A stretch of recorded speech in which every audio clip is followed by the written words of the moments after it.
அனைவருக்கும் வணக்கம். இன்னைக்கு நம்மளோட இசைஞானி இளையராஜா அவர்களோட பிறந்த நாள். அவருக்கு புதுடட்லை சார்பா இனிய பிறந்த நாள் வாழ்த்துக்கள். நாங்க எங்க வீட்டுல நிறைய பாட்டு கேட்போம், அவரை பத்தி நிறைய பேசிட்டு இருப்போம் அப்படின்லாம் சொல்லியிருக்கிறேன். எனக்கு உங்ககிட்ட ஒரு கேள்வி கேட்கணும்னு. அதாவது நீங்க அவரோட பாட்டு கேட்க உங்களோட ஆரம்ப காலத்துல இருந்து இன்னைக்கு அவரோட இசையில ஏதாவது மாறுதலோ ஏதாவது டிஃப்ரென்ஷியேட் பண்ணியிருக்கிறாரு, அது மாதிரி ஏதாவது ஃபீல் பண்ணுறீங்களா? அதாவது இப்போ சமீபத்தில் மாடர்ன் லவ் சென்னை அப்படின்னு ஒரு வெப் சீரிஸ் வந்தது. அது மாடர்ன் லவ் அப்படிங்கிறதே அந்த கான்செப்டே எப்படி பண்ணியிருந்தாங்கன்னா, கொஞ்சம் இது வரைக்கும் பார்க்காத சில இடங்களில் இருக்கிற காதலை வெளிக்கொண்டு கதைகள் அமைச்சு தான் அந்த சீரீஸ் பண்ணியிருந்தாங்க. மவுண்ட்டுன்னு சொல்கிறாங்கல்ல, சென்ட் தாமஸ் மவுண்டில் மேலே இருக்கிற அந்த சூழலுக்குள்ளால நடக்கிற ஒரு காதல் கதை. அது கொஞ்சம் வெஸ்டர்ன் பேக்ரவுண்டு இருக்கிற மாதிரி தான். அந்த காலத்தில் இருக்கிற அந்த கிறிஸ்தவர்கள் இருக்கிற இடத்துக்குள்ளால ஒரு காதலை அவர் இந்த வெஸ்டர்ன் பேக்ரவுண்ட்லேயே ஓட்டிகிட்டு போவாங்க. அப்போ அது ஒரு பெரிய விஷயம் இல்லை, இது எல்லா இசைப்பாளர்களும் பண்ணுறது தான். ஆனால் அதில் வர்ற பாடல்கள் 2 பாடல்கள் ரொம்ப அருமையாக போட்டிருப்பாங்க. அது எப்படி இருக்கும் அப்படின்னா, அந்த காதலனுடைய உணர்வை மாடர்னாக யோசிக்கிறதுக்கான ஒரு ஒலி அமைப்பாக அந்த பாடல். ஒரு ஆச்சரியம் என்னன்னு பார்த்தோம்னா, என்னக்கிலேயே அவர் இப்படியே தான் பண்ணியிருக்காரு.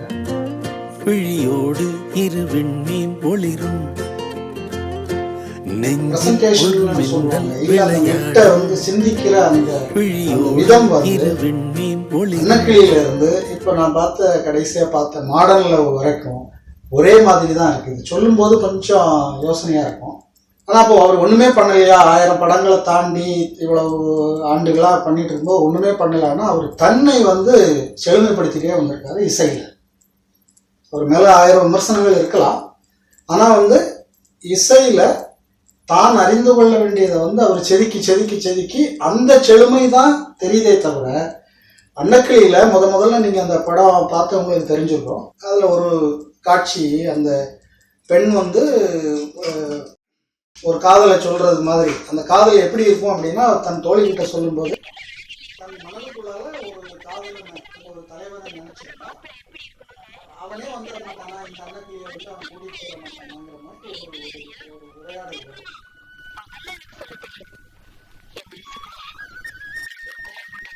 அந்த உரையாடலை இளையராஜா பேசும்போது இந்த பாடல் தொடங்குறதுக்கு முன்னாடி ஒரு ஹம்னு சொல்லுவோம்ல, ஹம்மிங்னு சொல்லுவோம். அதை தேடி அந்த ஹம் எப்படி இருக்கணும் அப்படின்னு நான் இந்த மெரினா பீச்சில் அந்த பக்கம் இந்த பக்கமா எத்தனை முறை அந்த ஹம்மை பாடினேன்னு உங்களுக்கு தெரியாது அப்படின்னு சொல்கிறார். காத்திருந்து ஒரு வாய்ப்பை பெற்ற ஒரு இசையமைப்பாளராக இருக்கிறாரு. ஆனால் இசையோட நுணுக்கங்கள் நிறைய அவருக்கு ஏற்கனவே தெரிஞ்சிருச்சு. ஏன்னா நேரடியாக மக்களோடு பாடி பாடி பழக்கம். ஒரு ஒரு ஒரு உணர்வை வெளிப்படுத்தின உடனே அதுக்கு அதுக்கு என்ன ரியாக்ஷன் இருக்குன்னு முன்னாடியே வர்றதுக்கு முன்னாடி அவங்க அண்ணனோட அந்த பார்த்ததுனால அது தெரிஞ்சிருச்சு. நிறைய இசையமைப்பாளர்கள் இருந்திருக்காங்க, நிறைய திரைப்படங்கள் வந்துருச்சு. 76க்கு முன்னாடி நிறைய காதல் படங்கள், ஏன்னா இவரே கூட அதில் நிறைய படத்தில் பணியாற்றிருக்காரு. அப்போ தன்னுடைய இசைன்னு அதை ஸ்டாம்ப் பண்ணணும்ல, அதை காட்டுறதுக்கு என்ன செய்யறதுன்னு நான் அதை யோசிச்சேன் அப்படின்னு சொல்றாரு. அதே தான் அவர் இன்னைக்கும் செஞ்சுட்டு இருக்காரு. அப்படிதான் தோணுது. அந்த பாட்டை கேட்டிங்கன்னா ஒரு ஹம்மிங் வரும். அந்த ஹம்மிங் அவ்வளவு டக்குன்னு ஒரு மொத்த 76 வரைக்கும் முன்னாடி இருந்த இசையை அது அப்படியே தெரியாது. அந்த ஹம் முடிஞ்சு அந்த பாட்டு தொடங்கும் போது கொஞ்சம் எளிமையாக தான் தொடங்கும். தொடங்கி வரும்போது அந்த வரிகள் பார்த்தீங்கன்னா, நதியோரம் பொறந்தேன், கொடி போலே வளர்ந்தேன், மழையோடும் வெயிலோடும் மனம் போல் நடந்தேன். இதுக்கு அடுத்தது ஒரு கிளைட் ஆகும்.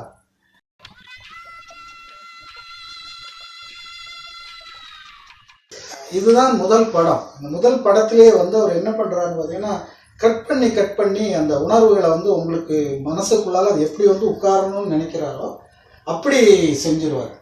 இப்போ இந்த உறங்காத கண்களுக்குன்னு ஒரு ஒரு கிளைட் ஆச்சுதில் அப்படியே மேலே போனதை நிறைய பாடல்களில் கொண்டு வருவார். அது ஏன்னா அவங்க உணர்வுகளுக்குள்ளால ரொம்ப எளிமையாக கூட்டிகிட்டு போயிடும். எவ்வளவோ சொல்லலாம், குயிலே ஒரு வானம் பாடி உனக்காக கூவுது, அழகே புது ஆசை வெள்ளம் அணை தாண்டி தாவுது, மலரே தினம் மாலை நேரம் மனம் தானே நோவுது, மாலை முதல்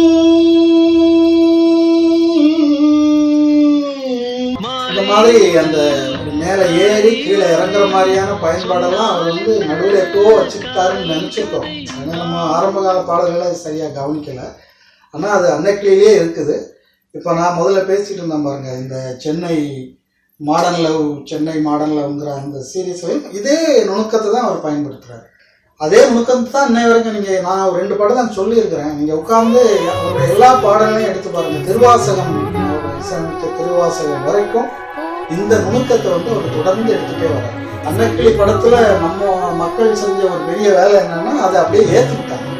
அந்த அவருடைய அந்த நுணுக்கம் இருக்குல்ல, அவர் நினைச்சது இந்த உணர்வுகளோட பேசுறது அப்படியே மக்களுக்கு புரிஞ்சு போச்சு, அதை எடுத்துக்கிட்டாங்க. உடனே இவரும் அதை பலமாக பிடிச்சிக்கிட்டு அதுலேயே வந்து தன்னை மெருகேற்றி தான் இவ்வளோ உயரத்துக்கு வந்திருக்கிறார்.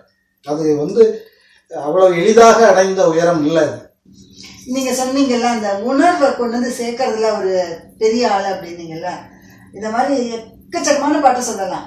எனக்கு நீங்கள் இப்போ சொன்ன உடனே எனக்கு தோணுன ஒரு பாட்டு சொல்கிறேன். அந்த தெய்வீகரான பாட்டு இருக்குல்ல, ஜென்சி அம்மா பாட்டு ஸ்டார்ட் பண்ணும்போதே அந்த பாட்டு நம்மளை எங்கேயோ கொண்டு போயிடும். அதில் வரும் அந்த கம்மிங்லாம் அப்படி அதை அப்படியே லயிச்சுட்டு நீங்கள் கண்ணை முடித்து எங்கேயாவது உட்காந்து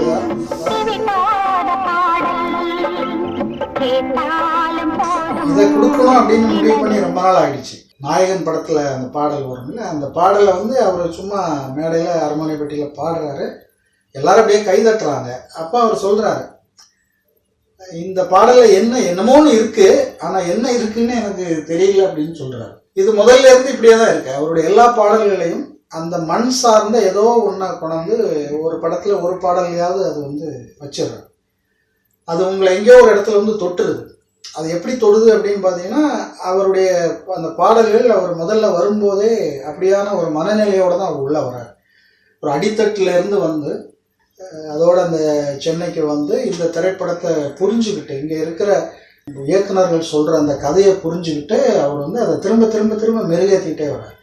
அப்படி இல்லைன்னா ஒரு 81 வயசு 81 வயதில் வந்து மாடர்ன் லெவலில் வந்து அந்த அப்படிங்கிற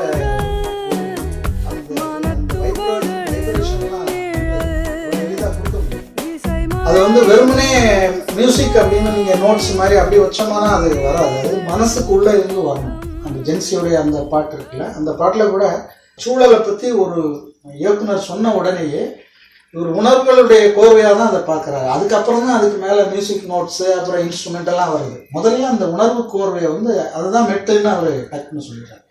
அந்த மெட்டை அவர் வந்து வேகமாக போடுறது தான் அது உணர்வோடு ஒட்டிக்குது. இது எல்லா இசையமைப்பாளர்களும் இதை தான் முயற்சி பண்ணுவாங்க, அது பண்ணாமலாம் யாரும் இருக்க மாட்டாங்க. இவருக்கு வந்து ரொம்ப இயல்பில் அது வந்துடுது.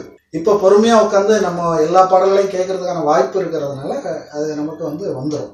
எங்களுடைய காலகட்டம் நாங்கள் இந்த பாடல்களை கேட்க ஆரம்பிக்கிறது அப்படிங்கிறது வந்து 80கள் வரைக்கும் உள்ளூருக்குள்ளாலே தான் படிச்சுட்டு இருக்கிறோம், பெரிதாக கேட்க முடியாது. அதுக்கப்புறம் தான் நாங்கள் கல்லூரி பருவத்தில் தான் வெளியில் வந்து பக்கத்தில் இருக்கிற டவுனில் போய் படிக்க ஆரம்பிக்கும் போது படங்களை பார்க்கறதுக்கான வாய்ப்புகளே கிடைக்கிது. அப்போ அதுக்கு முன்னாடி என்ன ஆகுதுன்னா, வானொலியில் கிடைக்கிற பாடல் கேட்குற அது மட்டும்தான் வாய்ப்பு. வானொலியில் பாட்டு கேட்குறதுங்கிறது வந்து நம்மளுடைய இதில் கண்ட்ரோல் அங்கே எதுவுமே இருக்காது. ஒரு பாட்டு போடுவாங்க, அது முடிஞ்சாதான் அடுத்த பாட்டை கேட்க முடியும். அதனால நீங்கள் வந்து விரும்பினாலும் விரும்பாட்டாலும் அந்த பாட்டை முழுமையாக கேட்டாகணும். அப்போ நம்ம என்ன பண்ணிடுவோம்னா, விரும்பாத பாடல்லாம் ஒரு 10 அடி தள்ளி போயிடுவோம், வேற ஏதாவது வேலை அப்படி இப்படின்னு பார்ப்போம். ஆனால் பெரிய டிஸ்ட்ராக்ஷன் இப்போ இருக்கிற மாதிரி பாட்டு கேட்குறதில்ல. இப்போ நம்ம என்ன பண்ணுறோம்னா, மொபைலில் எல்லோரும் பாடல் கேட்குறாங்க, நிறைய வாய்ப்பு இருக்குது. அப்போ முதல் வரி சரியில்லைன்ன உடனே வந்து டக்குன்னு அடுத்த பாட்டை அப்படி தள்ளி தள்ளி தள்ளி நம்ம போய்கிட்டே இருக்கலாம், அப்படியான வாய்ப்பு இருக்குது. அப்போது இளையராஜாவுடைய நுழைவின் போது அந்த மாதிரி வாய்ப்பு இல்லை. அதுக்கு முன்னாடியே அது குறைவாக இருந்துச்சு. அப்போ இந்த ரெக்கார்டில் தான் கேட்கணும். அதுவும் பெரிய வீடுங்களில் தான் இருக்கும். ஒரு கிராமத்தில் ஒரு வீட்டில் இருந்தாலே பெரிய விஷயம். ஏதாவது திருமணங்கள், கோயிலில் திருவிழா, கொடை மாதிரி வரும்போது தான் பாடல்கள் கேட்கறதுக்கு வாய்ப்பு. இளையராஜாவுக்கு முந்தைய காலகட்டத்தில் அவ்வளோ பெரிய வாய்ப்புகள் இல்லை கேட்கறதுக்கு. இளையராஜாவுடைய வரவுக்கும் அவருக்கு கிடைத்த மிகப்பெரிய ஒரு வாய்ப்பு என்னன்னா, இந்த டேப் ரெக்கார்டர்னு சொல்றதனுடைய நுழைவு 80களில் தொடங்குது. My dad's collection.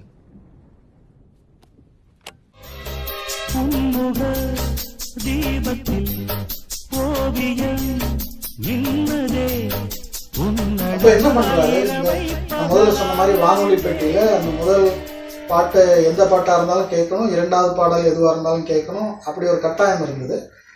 டேப்பில் அந்த வாய்ப்பு முதல்ல மாறுது. நீங்கள் இந்த பாடலில் பெரிய விருப்பம் இல்லைன்னா அப்படியே தள்ளி விட்டு அடுத்த பாடலுக்கு போகலாம்.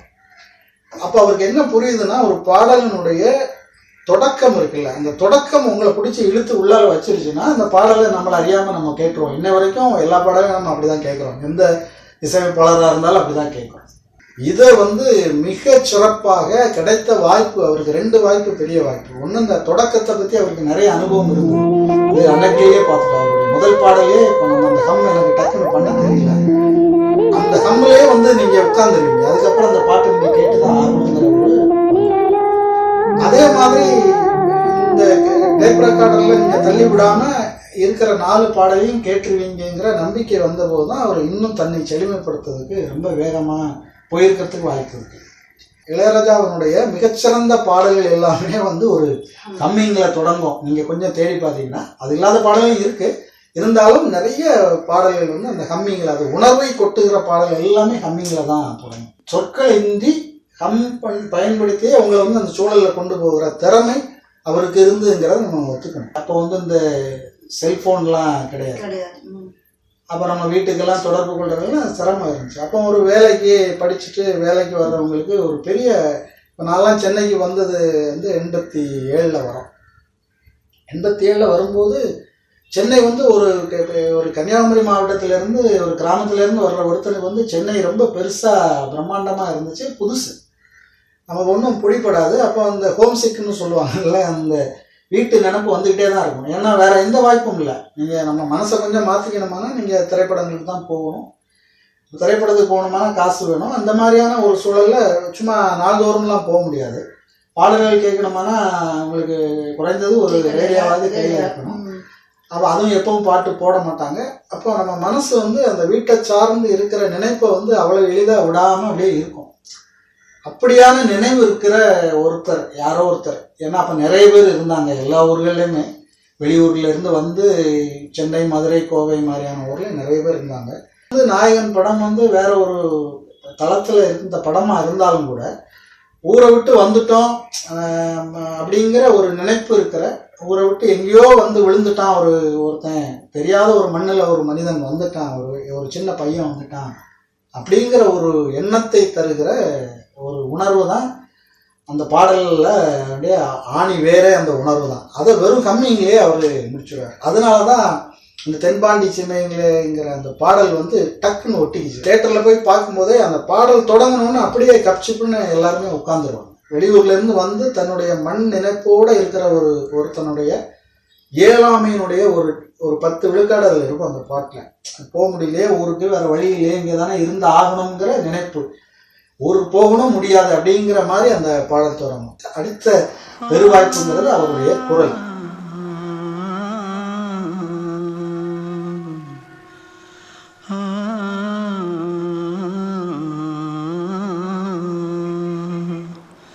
தென்பாண்டி சீமையில தேரோடும் வீதியில மான் போல வந்தவனே யாரடிச்சாரோ, யாரடிச்ச மனசு தாங்காதே, அழுதா மனசு தாங்காதே.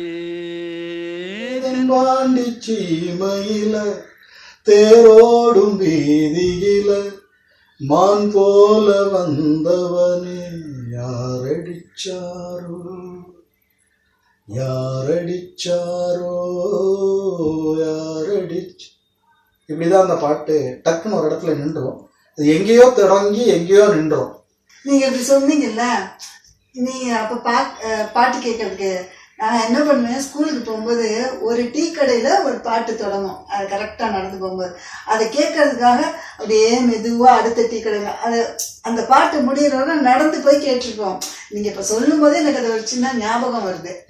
கேட்கறதுக்கு நமக்கு வாய்ப்புகள் கம்மி, பாத்தீங்களா? நமக்கும் கம்மி. அது வந்து இளையராஜாவுக்கு பிளஸ் ஆயிடுச்சு. எப்படி ஆச்சுன்னா, எல்லா ட்ரையலையும் அவரால், எல்லா எக்ஸ்பெரிமெண்ட்டையும் அவரால் பண்ண முடிஞ்சுது. அப்போ அவர் எக்ஸ்பெரிமெண்ட்னா வேற ஒன்றும் இல்லை, அவர் இந்த உணவுகளோட திரும்ப திரும்ப திரும்ப பண்ணியிருக்கிறாரு. நிறைய பாடல்கள் வந்து நிறைய சும்மாவும் கொடுத்துருக்காங்க. இருந்தாலும் அந்த உணர்வுகளை வந்து பாட்டில் உட்கார வைக்கிறதுக்கான முயற்சி வந்து அவர்கிட்ட ரொம்ப முதல் பாடல்ல இருந்து அது அவருக்கு இன்னை வரைக்கும் இருந்துகிட்டே இருக்கு. அவர் அடைந்த உயரத்துக்கு அது அந்த ஒரு சீரியஸான அந்த உழைப்பு இருக்குல்ல, அந்த ஒரு சிந்தனை இருக்குல்ல, அந்த உணர்வுக்குள்ளால எப்படியாச்சும் வந்துடணும் அப்படின்னு அவர், ஏன்னா அவருக்கு வேற எதை பத்தியுமே சொல்லியிருக்காரு, எல்லா இடமே சொல்லிருக்காரு. தொழிலும் இசையாதான் இருக்குது, அவருடைய பொழுதுபோக்கும் இசைதான். அவர் தன்னுடைய குழந்தைங்களுக்கு, பேர குழந்தைங்களுக்கு சொல்லித்தரதும் கூட, விளையாட்டு கூட அவருக்கு அந்த இசையோட சம்மந்தப்பட்டு தான் இருக்கே தவிர அதை தாண்டி அவர் வெளியில வராததுனால அந்த அந்த மெருகூட்டல் இல்லை, அந்த தன்னை செழுமைப்படுத்திக்கிறது வந்து அவருக்கு ரொம்ப இயல்பா நடந்திருக்குது. அதனால அது இன்னும் எனக்கு தெரிஞ்சு அது தன்னுடைய இயல்புல ரொம்ப குறையாம இருக்குது அப்படின்னு தான் தோணுது அவருடைய இசை அந்த நுணுக்கம்.